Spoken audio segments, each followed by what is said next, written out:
example of how it's going entirely wrong, because you know the camera's going, oh, beautiful girls in the way, but you know what I'm looking at? That exit sound.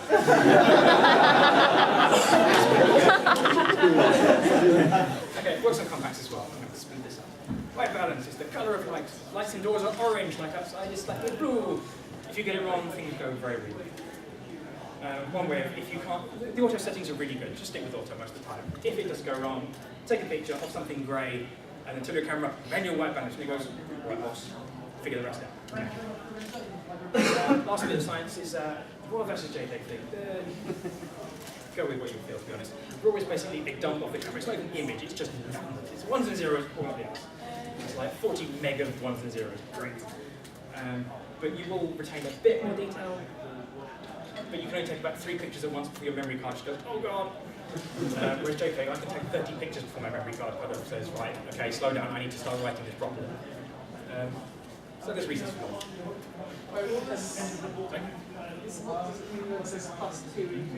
Oh, I'm sorry, that's exposure value. So this is basically, I've taken this picture, and it looks like that, and it's a bit too dark, and I've just gone quadruple the light. And from that I've lost some detail. That's from here I've lost a tiny bit more detail than there. But, yeah, you can see their face. Light is okay.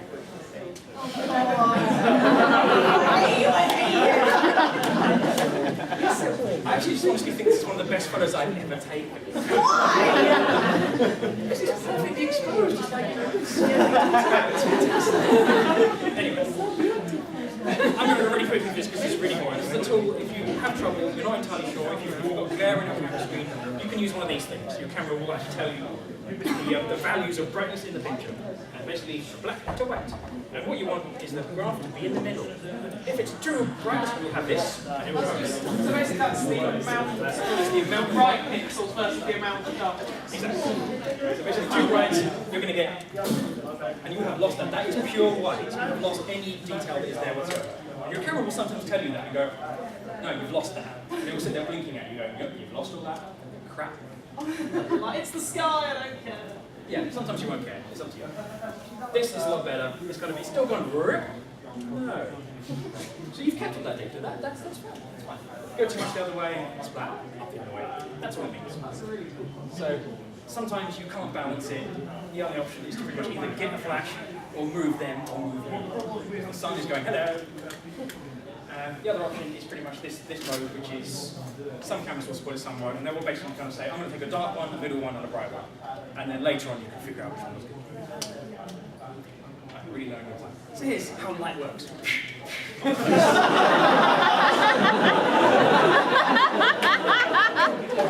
have to take to my panel to learn this. And this is what's called direct light, for obvious reasons. Pretty much, it's incredibly bright, the sky is gone, she's lost half her collarbone, it's all gone. Soft light is, you know, there's trees in the way. It's like everything is softer. Because it kind of loses life and dispersion and all that kind of stuff. Everything is softer, shadows are softer, things are more evenly lit. Way good. Okay. And the difference, pretty much the difference between this is about 10 feet back into the trees. But it's a bit of a misnomer calling it soft light because sometimes I've said that looks like pretty soft light. However, the difference is hard light is a single light source. So pretty much it's soft light, but I've said, you know, come step a bit forward, and suddenly emo scars down the front of the face. What the hell? Just the shadows from the bangs there are just going to give me some kind of anime scar thing. Oh God, that's right. And I'm just pretty much saying, you know, look up for the light to get rid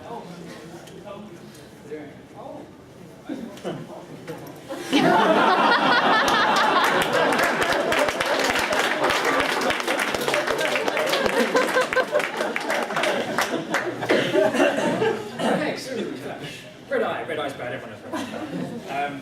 Ways to get rid of red eye is pretty much have your flash not near your lens. That's the problem is, if your flash is here, next to your lens, hits the back of the retina, goes, hello, blood, and the blood goes, hello, goes back to the camera. Ways around it are pretty much, some cameras will take 2 flashes and go flash, and then your eyes will go, oh my god, and then they'll go, right now I'm taking a picture. Try and, if you can get away with it, turn them off, because they will annoy other photographers. My camera, which I tried to find a setting for, will go, and will actually flash for about a second, just strobe people in the face. It's really annoying, you know, it's me. So get them turned off. But do be careful of it, because also, especially if your character's wearing red contacts, and you go, oh, it's a bit of red eye, I'll just turn them black. You'll be fine. And then look online going, my contacts didn't show up. So, pay attention when someone's wearing red contacts. And be careful of incredibly crazy fabric. Cypher! Okay, diffuse pleasure. This is pretty much having some translucent fabric or something in between your lens and the person you are shooting, and it will create soft light for you. It's still more or less direct, but you lose a lot of light, but it gets softer. You can also bounce off the ceiling, which is great, and it radiates light, which is very natural. The shadows pretty much vanish, so great. Unless the shadow, the ceiling's too high. In which case you go, let's go!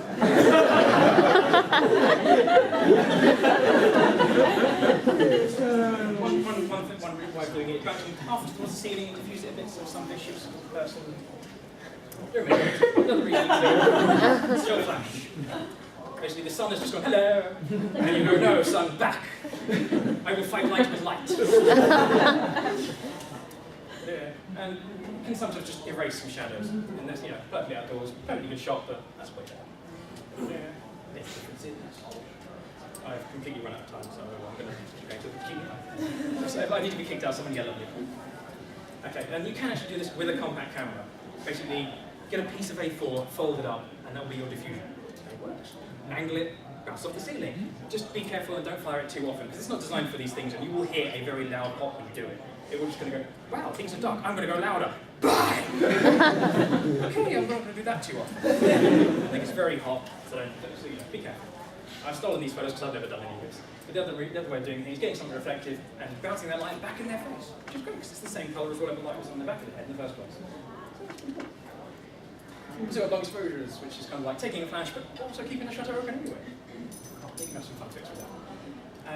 Be careful about when you zoom out with your lens all the way and kind of go, I want to see everything, because at the rear end of your camera, going zoomed out too far, you will get some distortion. You can see obviously his leg looks a bit longer than here. And I think, oh, it's fine. And then I think Richard's like, something's quite wrong here. Let's try and correct it. Wow. Bias. That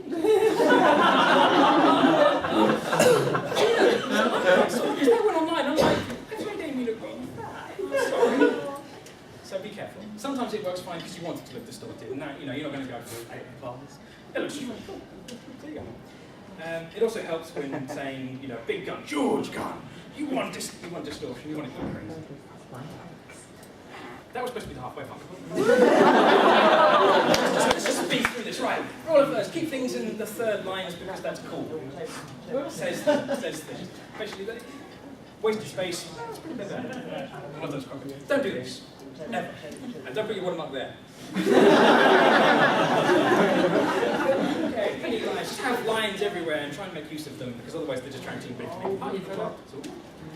Try and get them looking at you rather than... You can get them looking at you, looking away. If they're looking at another photographer, it looks really crap. So try and avoid that. Front, back, sides, whatever. No, 3 corners is where it's at. This is supposedly, according to most professionals, the most flattering look ever. I would explain it, but I would always get it wrong. It's basically something about, elbows going this way, and then your shoulder, and then you look, and then you twist, and you turn, and then I'm thinking, what? Ask me later and I might explain, I might be able to figure it out. Get people to have some depth in the photos, don't just stand there like that. Touch angles! Yeah. Try not to hide things like faces. Kind of, you can see it there, but it's a bit hidden. There it's really hidden, way better. If they've got a big prop, get them to hide it behind them because you can still see it. If you've got like someone who's got a lot of small details, just lots of detail you can see from a distance, get the big person in the background. Don't put the giant purple thing in front. See 3 other people. And if they've got a prop that's kind of, cardboard, and if it was in the front of the picture, they look a bit crap, they go, oh, it's cardboard. Have it hidden mostly. You go, oh, it's a sword. You don't think, put it in cardboard. You think it's got a sword. It's not me. And you can change height quite easily, basically, but changing the pose. You have it so that you can't reference the height if you want to. Have them standing on things, standing in a ditch. Other ways of doing it. Little prime, daddy prime, mommy prime, daddy prime. If you've got 2 people, have them bounce off each other, converse, have a fight, slap each other.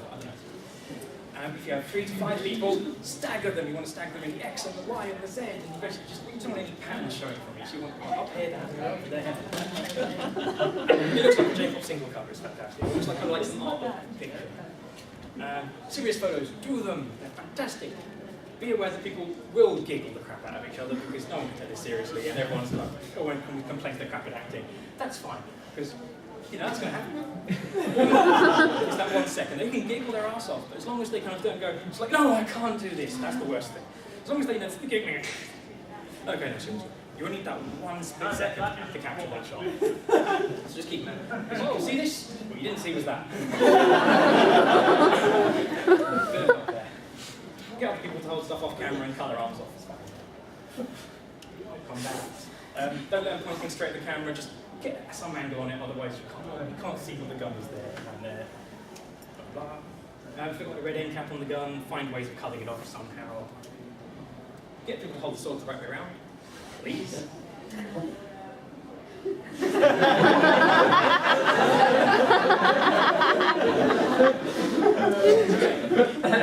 Secret to fisticuffs, half the highlight. This here I pretty much said, you know, just go for it. Just have a play fight and take some pictures. And you get lots of, oh no. Rubbish.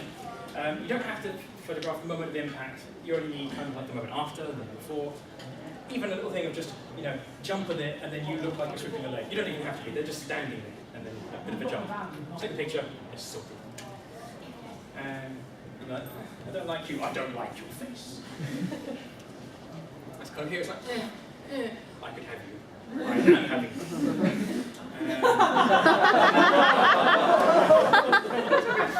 Don't get people who are not professionally trained to do that. But things like that, you know. People need to trust each other. Don't get two random people who go, you and you, have a play fight, pull her wig. Ooh, that's bad. Don't do that. Get them talking to each other first, basically kind of introduce them, say, you know, I love you guys, you're from the same series, you know, maybe we could work something out, it'd be cool. And then let them decide on what they want to do. Don't just say, do this crazy thing that could probably hurt you quite dangerously. Let them decide that, then it's them. Take just two different angles, kind of like, have my foot, oh thank you. And it's like, have my foot, thank you! You've all seen those shots, I have to try everywhere. Don't mix the giant sandwiches!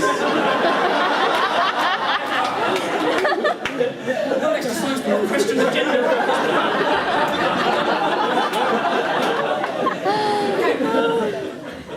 Little things make a difference. I said about cleaning up rubbish. Similar things, is just cut crowds out of the background. It makes so much difference. Don't have giant dinosaur heads in the background. You know, get rid of crowds. Grass is better than building sites, depending on your character. Yeah. Here it's like, I love this shot. You know, grey buildings, hit walls, it's amazing, it's dark, it's foreboding. It's quite a nice day. It's a dark day. It's a nice day. The difference is the tilt of the camera. Here it's like, this is a forbidden, you know, this is a lost world, you know, this is ancient, terrible, what became of this place? It's like, no, it's got lights. What